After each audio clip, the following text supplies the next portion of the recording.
In today's class, we'll be looking at what is message authentication code. Even before looking at message authentication code, we need to understand what is message authentication. We need to understand why we need message authentication. We'll be looking at the problem as an animation. We'll understand the problem using an animation, and then we'll understand the need for message authentication. After that, we'll be looking at what is this message authentication code, and finally we'll be understanding an algorithm on message authentication, that is HMAC. So HMAC is an hash based message authentication code. We'll be understanding this algorithm. First, now let us take a look at the problem. We look at the problem that we have as an animation. Say we have user A and user B, and these two users are communicating using an insecure channel. When I say they are communicating using an insecure channel, it means that any third party person can be listening to their communication. Here we can think this person to be an hacker. So an hacker is listening to the communication of user A and user B. And say user A wants to send a file to user B, and the contents in the file is like this, that is help Satish. So this is what the user A wants to send user B, and he is transmitting this file, and while the file is in transit, it is being caught by this hacker, and the hacker changes the contents of the file. So he changes the contents of the file as kill Satish, and he sends this file to user B as if this file is being sent from user A. So now user B is an innocent user, and he doesn't know that the file has been altered, and therefore he reads the message and he thinks that user A has sent this message, and he knows that the message is kill Satish, and user B takes some action based on the message that was being sent. So now you understood the problem.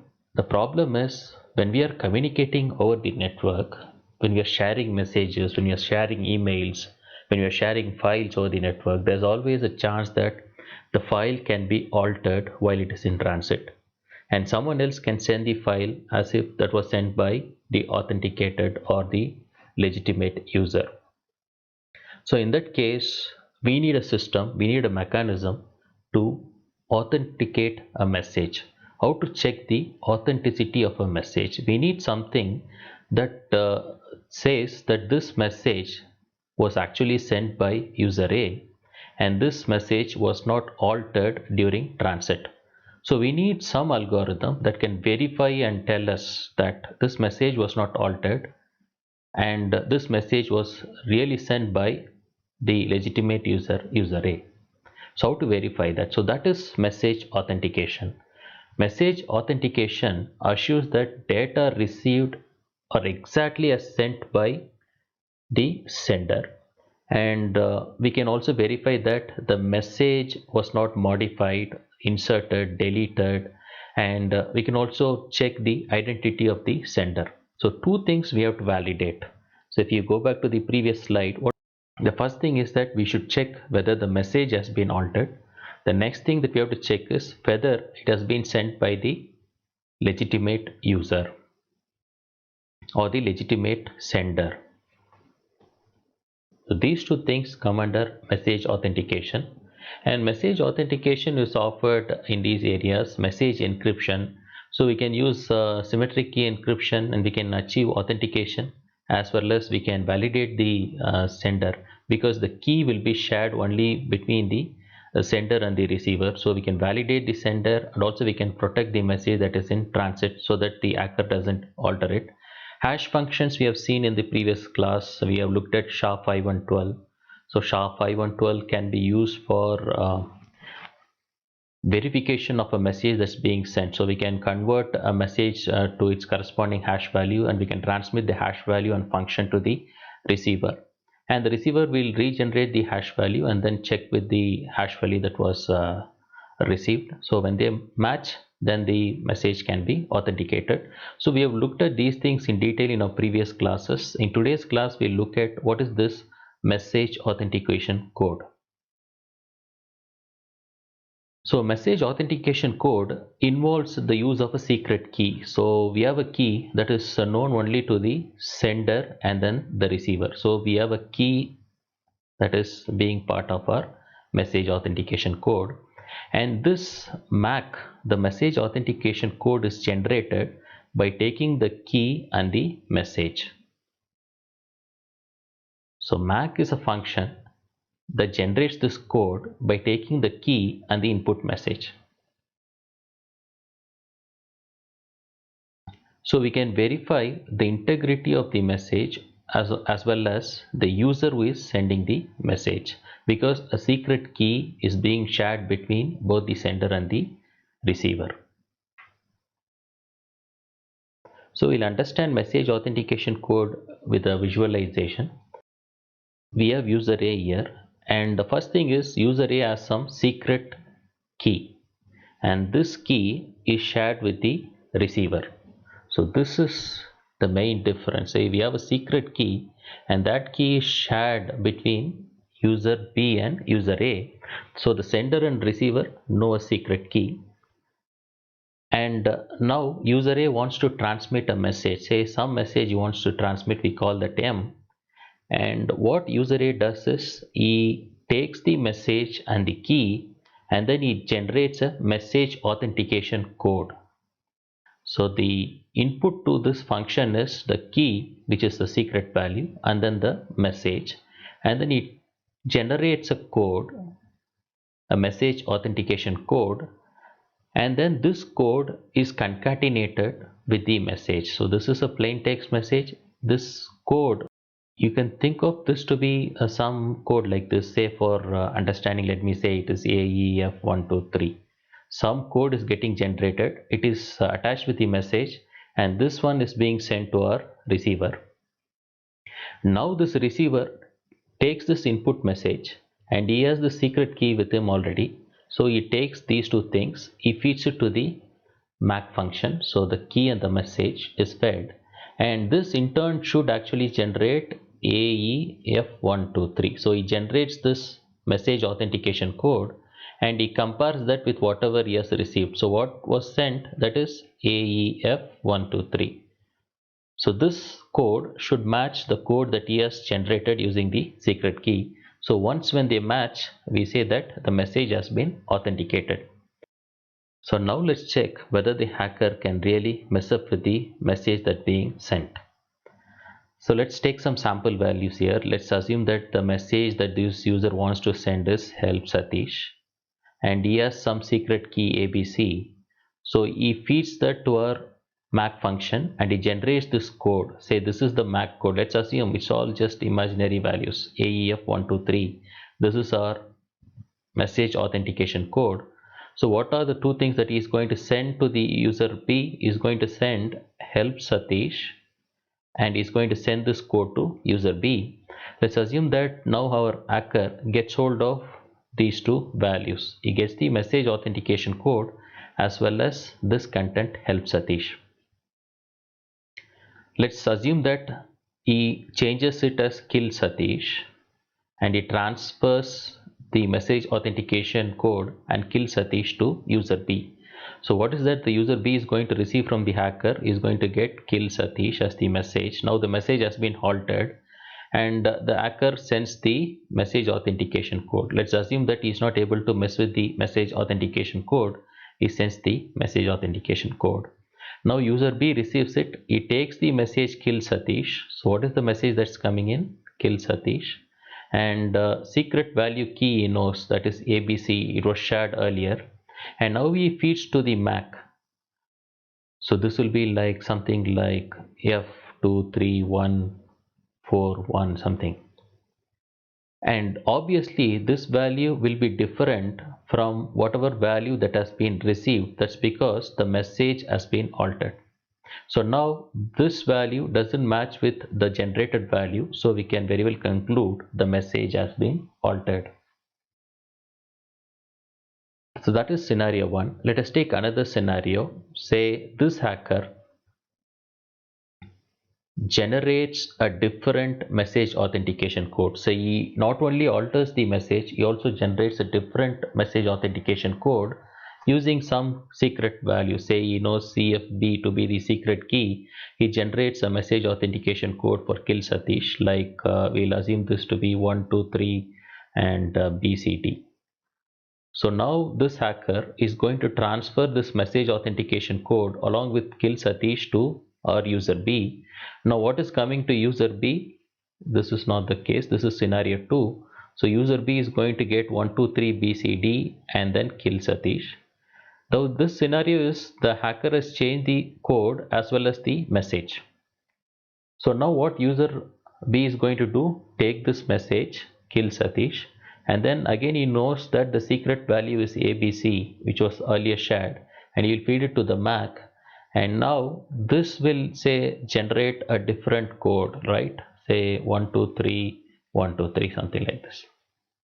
And then you will compare this authentication code with whatever that was received. Definitely they will not match because the secret values are different. Whatever secret value used by the hacker is different from the secret value used by user B. So again, this user can very well conclude that the message is not an authenticated one. So that is how message authentication code is used for authenticating the message as well as the sender who is sending the message. So this is the theory behind the explanation I have given you in the previous slide. So it just says when the attacker doesn't alter the MAC and he sends it, then obviously when you take the message and compute the MAC again with the key, the received MAC and the computed MAC will not match. So we can very well say the message has been altered, and receiver is assured that the message is sent by the alleged sender because there is a secret key. So when the MACs match, the receiver can be very sure because the MAC can be generated only using the secret key. So that's about message authentication code. We'll now look at a message authentication that is based on hash functions. This is called hash based message authentication code. We'll look at the algorithm for HMAC. Before even going into HMAC, we'll have a short recap of SHA-512. We've already visited SHA-512 in our previous class. If you're not very clear about this, please take a look at our previous lecture on SHA-512. Actually, in HMAC, they use SHA-1. SHA-1 actually produces an output of only 160 bits, and this is deprecated. So what I have done is I have taught you SHA-512. We'll try and understand the HMAC algorithm using SHA-512 hash function. So we'll now take a look at the overall block diagram for SHA-512. We've already discussed this in the previous class. This is just a recap. So SHA-512 takes input message in blocks of 1024 bits. So this is very important. So for this hash function, the input message is divided into blocks of 1024 bits and it is fed to a module. This module, do you remember, it has got 80 rounds. It takes in 80 words and 80 round constants, and there is one more input to this module, that is the initialization vector H0 of 512 bits, and it is represented as A, B, C, D, E, F, G, H. Each value here is 64 bits, and initially we take some we assume some values initially. Say these are the values considered for A, B, C, D, E, F, G, H, and we feed this to F, and the output of F. So what is the output of F? It is 512 bits, and we perform an addition modulo 2 power 64 with the input initialization vector. So the output here is added with the input initialization vector. We'll get H1. H1 is again 512 bits. Now this will be used, this H1 will be used in the compression of the next 1024 bits. So we take blocks of 1024 bits, feed it to the module, we get H2, and H2 will be used in the compression of the next 1024 bits. Finally we'll get our message digest, which is 512 bits. So no matter what is the size of the input message, here we are feeding in 3072 bits to get 512 bits as the output. So this is a recap, a very short recap of our SHA-512 hash function. If you are not clear with this, kindly refer to the previous lecture on SHA-512. So this is the block diagram for hash based message authentication code. Let us understand this block diagram. First, let us take a look at this hash function. Let's assume that this is SHA-512. So we are feeding something to SHA-512 hash function. What is that? We are feeding the message. So this is the input message, and this, you can think this block to be the key, the secret key. So SI, you can consider that to be the secret key that is expanded actually, and this is the message that is going to be sent to the receiver. So what is that we have? Say we have a sender, say let's assume he is the sender, and we have a receiver. Say a message should be received by somebody else, right? So this sender will be sending a message, and that is this, and both of them share a key. So this key is mentioned here. So this is mentioned as SI. It's actually an expanded secret key. We'll understand what is expanded secret key in a few moments. But the key along with the input message is fed to our hash function. Let's assume that we are using SHA-512 here. So when you are using SHA-512 here, how many blocks you should be having? You should be having n into 1024 blocks, or we can say each block should be of 1024 bits. So when you're feeding a message to hash function, the message should be in blocks of 1024 bits. So here B represents 1024 when we use the hash function as SHA-512. So everything should be 1024 bit block, and let's take the key here. So the key is actually K. It's not necessary that the key should be 1024 bits. If the key is less than 1024 bits, what we are going to do is we are going to pad zeros to the left. Say we take a key and then we pad zeros to the left. Why we perform that? So that the key also becomes 1024 bits in length.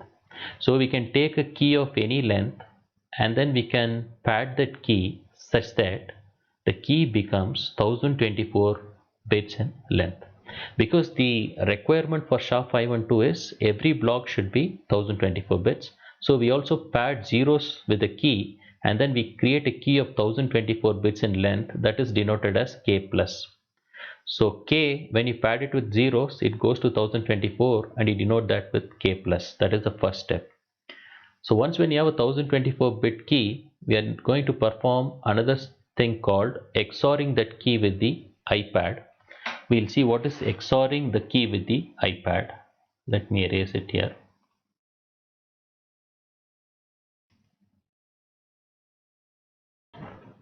So we are going to take iPad. What is this iPad? It is 00110110 or 36 in hexadecimal. So we have 8 bits here, right? And we are going to repeat this B by 8 times. What is B? B is the block size 1024. 1024 by 8 is nothing but 128 times.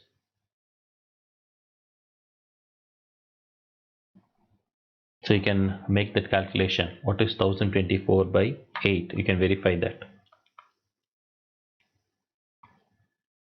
So what we are going to do is we are going to repeat this 128 times. So when we repeat this 128 times, iPad also will be, what will be iPad? iPad also will be 1024 bits.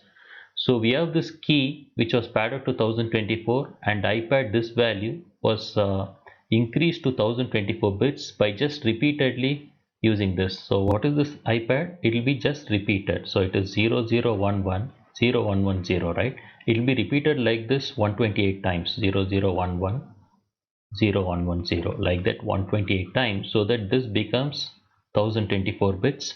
We already padded the key with zeros, that is 1024 bits. So we'll perform an XOR of these 2024 bits to get this expanded key that is of 1024 bits.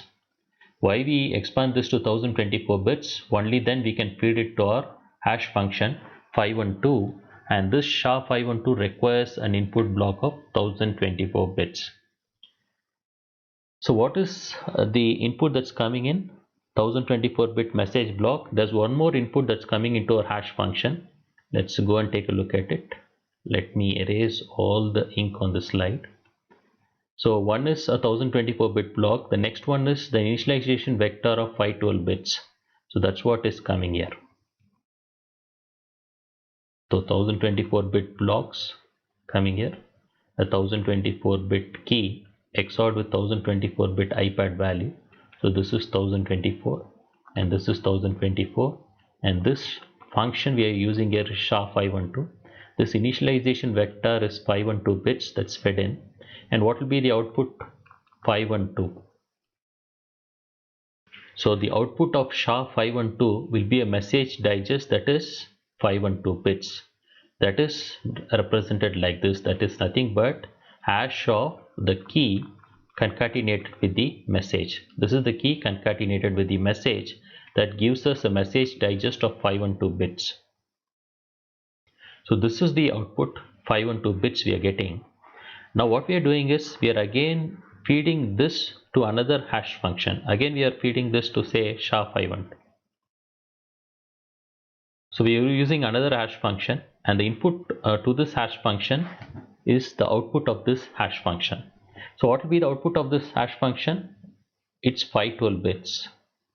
So if you are going to feed again this output as an input to SHA-512, what is the requirement?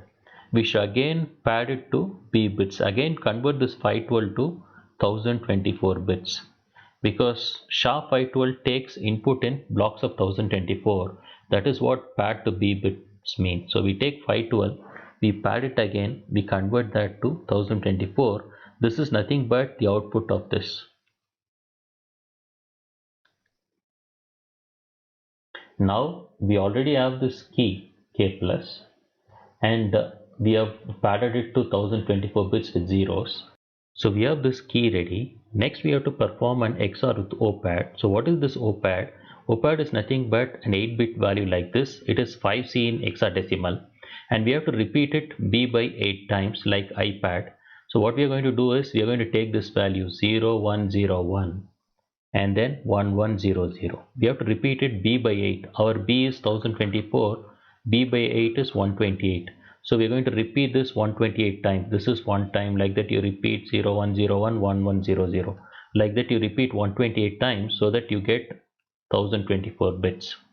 Now we have a key of 1024 bits. You have this OPAD value of 1024 bits. What you're going to do is you're going to perform an XOR, and that will be fed as S0. Now this is 1024 bits. So the key is again fed after performing an XOR with OPAD value, and we have already this output of this hash function being padded to 1024 bits. Now we are going to feed this to our hash function SHA-512, and as usual our hash function is going to take an initialization vector again of 512 bits, and it is going to produce us a message authentication code HMAC that is nothing but 512 bits.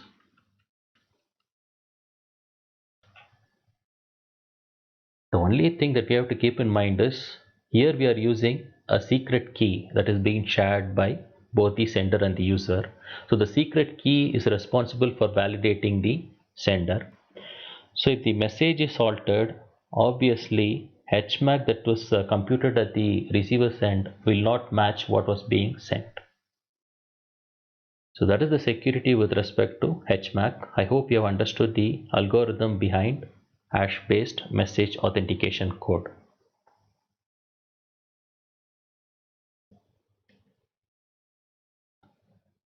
So this is the explanation of some of the variables we have used in our diagram. So now we have to check how much difficult is for the hacker to forge an HMAC. Can the hacker really mess up with hash based message authentication code? Let's take a look at that. Let's take a look at that using a visualization. So user A has a secret key and he shares that key with the receiver user B. Now user A wants to send a message. What he does is he feeds the message and the key to the HMAC, that is hash based message authentication code function.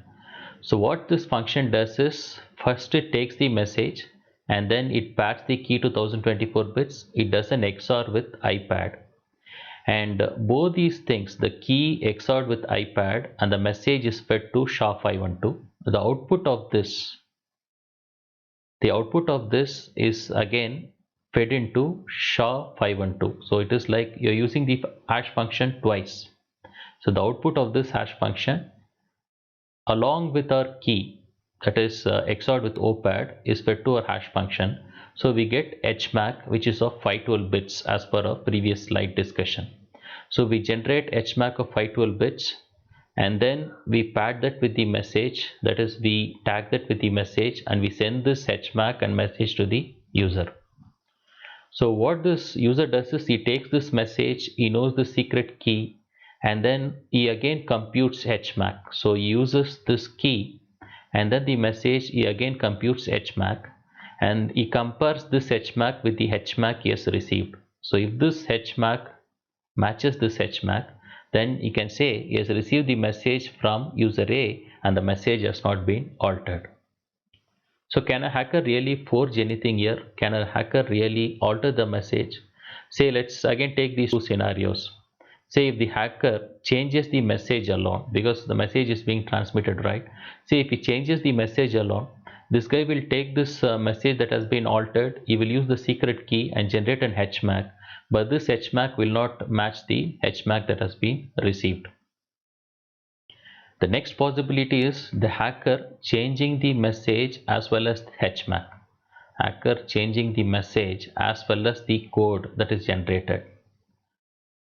So when he changes the code to, what will happen? He changes the message and the code. Again the receiver will take the message and he has the secret value, right? He will use that to compute HMAC. But since the secret value is not known to hacker, this HMAC will never match the HMAC that was sent. So again we can drop the message when we know that it was altered.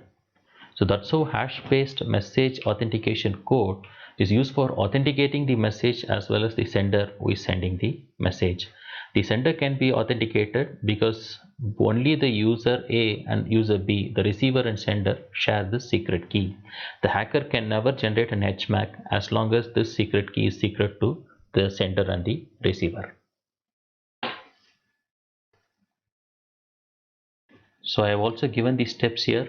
It's append zeros to the left end of k to create a b bit string k plus. We take k, we converted that to 1024 bits by appending zeros. That is this step. And we are XORing k with IPAD. So we had this IPAD value, right?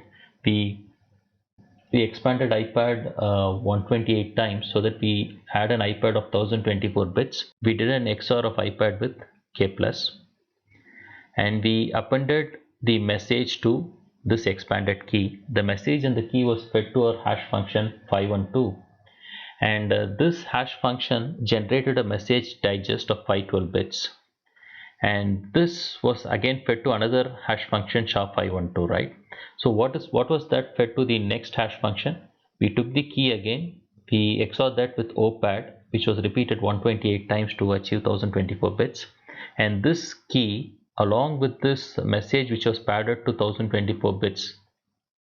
So this hash value 512 was padded to 1024 bits and it was fed to the next hash function to finally get our HMAC. So if it is really confusing, you can go through it one more time so that the algorithm is clear to you. So that's how a message authentication code is generated using hash functions. I hope you all have understood this. Thank you.